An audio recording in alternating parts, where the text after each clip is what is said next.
तो chapter number 15 economic planning in Pakistan, इसके and पे आए। ये इसके क्वेश्चन हैं। इसमें मैंने आपको कहा था कि सिर्फ आपने क्वेश्चन नंबर 3, 4, 5 ये करने हैं, बाकी सारे काट दें। 6, 7 भी काट दें, 1 और 3 भी काट दें। ओके, अब ये 3, 4, 5 इनमें बेसिकली इकोनॉमिक प्लानिंग के बारे में बातें पूछी हुई हैं। ये एक ही क्वेश्चन बनता है, इकोनॉमिक प्लानिंग क्या होती है, इसके ऑब्जेक्टिव कौन कौन से होते हैं, इसकी राह में रुकावटें कौन कौन सी हैं, और इन रुकावटों को दूर कैसे किया जा सकता है। ये तमाम चीजें कर लेंगे तो एक क्वेश्चन आपका तैयार हो जाएगा इकोनॉमिक प्लानिंग का। ऑलरेडी लास्ट क्लास में भी मैं एक आइडिया दे चुका था कि इकोनॉमिक प्लानिंग क्या होती है, क्यों जरूरी है। वही बातें ज्यादातर यहाँ पे रिपीट हो रही हैं। समझे बात। अब ये आपने डायरेक्ट इकोनॉमिक प्लानिंग पे आ जाना है। ये ऑब्जेक्टिव से पहले इकोनॉमिक प्लानिंग का तो हमें पता है कि आपकी जो इकोनॉमी की प्लानिंग होती है, और वो प्लानिंग गवर्नमेंट ने करनी है। और ये गवर्नमेंट फ्री इकोनॉमी में तो हो ही नहीं सकती, जैसा कि आपका कैपिटलिज्म है। कैपिटलिज्म में इकोनॉमिक प्लानिंग नहीं होती, तो इकोनॉमिक प्लानिंग हमेशा होगी सोशलिज्म में। तो इसकी नीड क्या है, इसकी इंपॉर्टेंस क्या है, या जस्टिफिकेशन क्या है, इकोनॉमिक प्लानिंग क्यों की जाती है, या पाकिस्तान में क्यों जरूरी है। तो सबसे पहले मिस एलोकेशन ऑफ रिसोर्सेज है यहाँ पे बहुत ज्यादा, उसको दूर करने के लिए की जाती है। एक्सटर्नैलिटीज, इसे खत्म करने के लिए की जाती है। एक्सटर्नैलिटीज का तो अब तो आइडिया हो गया आप सबको। कोई भी काम स्टार्ट करें, उसके पॉजिटिव और नेगेटिव इम्पैक्ट जो सोसाइटी को बियर करना पड़ते हैं, वो एक्सटर्नैलिटीज है। तो ज्यादातर यहाँ पे नेगेटिव इम्पैक्ट होते हैं, उनको दूर करने के लिए प्लानिंग बनाई जाती है। मोनोपोलीज के खात्मे के लिए इकोनॉमिक प्लानिंग की जरूरत है। प्राइस डिस्टोर्शन, ये खत्म करने के लिए प्लानिंग की जाती है। Neglect of production of public goods या पब्लिक प्रोजेक्ट्स, वो उनमें पैसा नहीं लगाया जाता। लाइक रोड बनाने के लिए, सरकारी दफातर, स्कूल, हॉस्पिटल, कॉलेजेस बनाने पे पैसा नहीं लगाया जाता। तो इकोनॉमिक प्लानिंग होगी तो पब्लिक गुड्स पे भी लोग पैसा लगाएंगे, और ये चीजें आवाम को मिलेंगी। इकोनॉमिक अनसर्टेनिटी को रिमूव करने के लिए प्लानिंग की जाती है। अनइक्वल इनकम डिस्ट्रीब्यूशन को खत्म करने के लिए, और इकोनॉमिक डेवलपमेंट के लिए। ये सारे इसके पॉइंट हो गए इंपॉर्टेंस के। अब आगे इसके ऑब्जेक्टिव्स हैं। ऑब्जेक्टिव्स इकोनॉमी की बेहतरी के जितने भी पॉइंट हैं, वो सारे इसके ऑब्जेक्टिव होते हैं। मसलन नेशनल इनकम में इजाफे के लिए इकोनॉमिक प्लानिंग की जाती है, ये इसका सबसे पहला मकसद होता है। एम्प्लॉयमेंट लेवल बढ़ाने के लिए, ज्यादा करने के लिए इकोनॉमिक प्लानिंग की जाती है। प्राइसेस को स्टेबल करने के लिए इकोनॉमिक प्लानिंग की जाती है। रिडक्शन आपकी इनइक्वालिटी इनकम डिस्ट्रीब्यूशन की, उसे खत्म करने के लिए इकोनॉमिक प्लानिंग की जाती है। इनकम डिस्ट्रीब्यूशन की इनइक्वालिटी बहुत ज्यादा है यहाँ पे, अमीर अमीरतर होता जा रहा है और गरीब गरीबतर। तो ये इनइक्वालिटी की वजह से, इनइक्वालिटी को रिमूव कैसे किया जाएगा, प्लानिंग करके। बीओपी की डिफिकल्टीज को रिमूव करने के लिए इकोनॉमिक प्लानिंग की जाती है। बीओपी किसे बोलते हैं बोला? Balance of payments. जी, बैलेंस ऑफ पेमेंट की डिफिकल्टीज का मतलब है कि बैलेंस ऑफ पेमेंट जो आपका डेफिसिट में जा रहा है, खसारे में, तो उसका खसारा दूर करने के लिए इकोनॉमिक प्लानिंग करेंगे तो ही दूर होगा। रिड्यूसिंग रीजनल डिस्पैरिटीज, जो आपकी रीजनल डिस्पैरिटीज है। डिस्पैरिटीज का मतलब होता है कि उनके दरमियान जो वक्फे हैं आपके इलाकों के दरमियान, एक तरफ लिविंग स्टैंडर्ड अप है, एक तरफ लिविंग स्टैंडर्ड बहुत डाउन है। मतलब देही और शहरी जिंदगी की आप एग्जांपल लें तो ये रीजनल डिस्पैरिटी है। तो रीजनल डिस्पैरिटीज को रिमूव करने के लिए, क्योंकि देही इलाकों की अगर बात की जाए, वहां पे बहुत सारी चीजों का लोगों को पता ही नहीं है। अभी अभी भी पाकिस्तान में कुछ ऐसे इलाके हैं जहाँ पे जो बेसिक नीड्स हैं, बिजली, गैस, पानी, वो भी वहां तक नहीं पहुंचा। तो इंटरनेट, उसको तो भूल ही जाए। इंटरनेट वहां पे है ही नहीं, तो इंटरनेट का ना उनको पता है, ना उसके यूज का पता है। ना टच मोबाइल है किसी को, ना लैपटॉप कंप्यूटर है उधर किसी के पास। तो एक तरफ वो तबका है जिसको बुनियादी जरूरतों का पता ही नहीं है, बिल्कुल ही वो हल्की जिंदगी गुजार रहे हैं। और शहरों में एक रेस लगी हुई है, हर बंदा रेस में आगे निकलना चाहता है, और ज्यादा से ज्यादा टेक्नोलॉजी का इस्तेमाल हो रहा है। तो ये रीजनल डिस्पैरिटी है, इसको खत्म होना चाहिए। इकोनॉमिक प्लानिंग करेंगे तो खत्म होगी। आगे सेल्फ सफिशिएंसी इन फूड, खुराक में आप अगर अबूर हासिल करना चाहते हैं तो इकोनॉमिक प्लानिंग उसके लिए। रीड्रेसिंग इम्बैलेंसेस इन इकोनॉमी, इकोनॉमी के जो इम्बैलेंसेस हैं उनको बैलेंस करने के लिए, इकोनॉमिक्स के तमाम शोबे बैलेंस करने के लिए इकोनॉमिक प्लानिंग है। क्योंकि बाकी तमाम शोबे कौन कौन से हैं? इंडस्ट्रियल सेक्टर है, एग्रीकल्चर सेक्टर है, ट्रांसपोर्टेशन सेक्टर है, कम्युनिकेशन सेक्टर है, सर्विस सेक्टर है। हर सेक्टर में इम्बैलेंस है। उन तमाम चीजों को बैलेंस करने के लिए फिर इकोनॉमिक प्लानिंग, उन तमाम शोबों के दरमियान एक हार्मनी क्रिएट करने के लिए प्लानिंग की जरूरत है। सेविंग इंक्रीज करने के लिए इकोनॉमिक प्लानिंग की जरूरत है। Provision of social services like 1122, ये गवर्नमेंट ने चलाई है ना।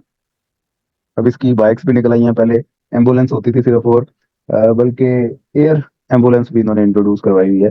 तो इस किस्म की सोशल सर्विसेज लोगों तक पहुंचाने के लिए भी इकोनॉमिक प्लानिंग की जरूरत है, उसके थ्रू ही करेंगे। लॉन्ग टर्म इकोनॉमिक ग्रोथ हासिल करना चाहते हैं तो इकोनॉमिक प्लानिंग लाजमी करनी पड़ेगी। ये सारे इसके ऑब्जेक्टिव आ गए। ऑब्जेक्टिव के बाद इसके ऑब्स्टेकल्स हैं, रास्ते में रुकावटें क्या क्या हो सकती हैं। पैसा सबसे बड़ी रुकावट है, तालीम दूसरी रुकावट है, सेहत तीसरी रुकावट है, 2 नंबरी चौथी रुकावट है। इसी तरह की बातें इसमें लिखी होंगी, क्या ख्याल है? तो ये पहला, lack of statistical data. Lack of statistical data का मतलब है डाटा अवेलेबल ही नहीं है, लोग डॉक्यूमेंट ही नहीं बनाते, चीजें लिखते नहीं है, डॉक्यूमेंट ही नहीं करते। इकोनॉमी, ये आप हिसाब लगा लें कि इंडिया की पूरी इकोनॉमी वो कैशलेस है, कार्ड के थ्रू पेमेंट करवाती है। कोई ठेले पे भी आप चले जाए तो आपने कोई सब्जी वगैरह भी लेनी है किसी ठेले से, तो कार्ड के थ्रू ही आप पेमेंट देंगे, वो इतना एडवांस हो चुका है। कार्ड के थ्रू पेमेंट देने का फायदा ये है कि चीजें डॉक्यूमेंट हो जाती हैं, आपको डाटा कहीं ना कहीं कंपाइल होना शुरू हो जाता है। तो जहाँ पे कैश ही चलता है, कैश में 2 नंबरियां बहुत ज्यादा है, तो यहाँ पे कैशलेस होने इसलिए नहीं दे रहे क्योंकि इसमें फिर लोगों की 2 नंबरियां वो खत्म हो जाती हैं। तो आप किसी भी बड़े रेस्टोरेंट्स में भी चले जाएं और किसी इवन के पेट्रोल पंप पे भी चले जाएं, तो वहां पे भी उन्होंने लिख के लगाया होता है कि सिर्फ कैश लिया जाता है। ये हिसाब लगा लें कि हम कहाँ पे स्टैंड कर रहे हैं। दुनिया कैशलेस हो रही है और हम अभी भी लिख के लगा रहे हैं कि सिर्फ कैश वसूल किया जाता है। तो अगर सिर्फ कैश वसूल किया जाता है तो इसका मतलब है रिकॉर्ड कहीं पे नहीं है, जितना मर्जी पैसा कहीं से 2 नंबरी के थ्रू मंगवा लें, कहीं पे लगा दें, रिकॉर्ड ही कहीं पे नहीं है। तो इसलिए स्टैटिस्टिकल डाटा मिलता ही नहीं है कहीं पे। तो ये सबसे बड़ी रुकावट है। अगर हम डाटा हमारे सामने हो कि क्या सूरत हाल है करंट, कितना बेहतर करना है, कितना नहीं बेहतर करना, उसके लिए फिर प्लानिंग कर लेंगे। जब डाटा ही नहीं है तो एक हिसाब से हमने अंदाजे से प्लानिंग करनी है। बात समझ लग रही है? आगे, lack of technical person. Technical person की यहाँ पे कमी है और वेलों की यहाँ पे बहुत ज्यादती है। लोग जो से हैं वो हुनरमंद नहीं है, इसलिए फिर प्लानिंग करना बहुत मुश्किल है। जब प्लानिंग करें तो उन लोगों को जब बताते हैं कि ये हम काम इम्प्लीमेंट करने लगे हैं, वो आगे से कहते हैं संते आंदा ही नहीं। हम कैसे, जितने भी सरकारी अफसर हैं उनको अगर बोले कि कंप्यूटराइज करने लगे हैं जी, हमको कहते हैं कंप्यूटर ही नहीं चलाना आंदा। इतने इतने बाबे बैठे हुए हैं, आप उनको कंप्यूटर सिखाने से तो रहे, तो अगर उनको जॉब से निकाल दें तो बेरोजगारी आपकी इंक्रीज कर देती है। तो ये सारे मसले हैं, इस वजह से भी ये रुकावटें आती हैं। Lack of public cooperation. Public cooperation नहीं है, लोग गवर्नमेंट को अपने असासे डिक्लेयर नहीं करते, बातें छुपाते हैं और बात कुछ होती है बताते कुछ हैं। वो यही एक डर में होता है कि टैक्स ही ना पा दें, कस्टम वाले ही ना आ जाए हमारे पास। इधर इवन के जो जितनी भी छोटी मोटी इंडस्ट्रीज हैं, घरों के अंदर लोगों ने कारखाने खोले हुए हैं, ब्यूटी पार्लर खोले हुए हैं, बाहर बोर्ड शोर्ड ही नहीं लगाते। बोर्ड लावांगे बाहर लिखे रहेंगे तो टैक्स पै जाएगा। तो ये एक डर खौफ है जिसकी वजह से लोग जो से कोऑपरेट नहीं करते गवर्नमेंट के साथ। गवर्नमेंट की भी इसमें कोताही है, ऐसा है कि नहीं है? नंबर 4, पॉलिटिकल इंस्टेबिलिटी बहुत है। अब कोई पता नहीं है, इमरान खान जेल में है, बाहर आ जाए, कल को हुकूमत बना ले, फौज इसकी नॉन लीग की हुकूमत को नीचे गिरा दे, कोई आमिर आ जाए, फौजी हुकूमत आ जाए, जिस तरह पीछे हमेशा होता है पाकिस्तान की सियासत में। आप देखें तो कितने फौजियों ने आके हुकूमत की है, तो इसका पता कोई नहीं होता, किसी टाइम भी आके मार्शल लॉ लग जाता है और किस टाइम हुकूमत अपनी मुद्दत पूरी करती है नहीं करती, कोई पता नहीं है। पॉलिटिकल इंस्टेबिलिटी बहुत होती है, तो ये भी एक रास्ते में रुकावट है। आप पॉलिसी बना लें, इकोनॉमिक प्लानिंग कर लें, तो गवर्नमेंट ही चेंज हो जाए, वो आपकी सारी इकोनॉमिक प्लानिंग की धज्जियां उड़ा देती है और जीरो से स्टार्ट कर देती है। फॉरेन असिस्टेंस बहुत ज्यादा हम उस पर रिलाई करते हैं क्योंकि पैसा ही नहीं है हमारे पास।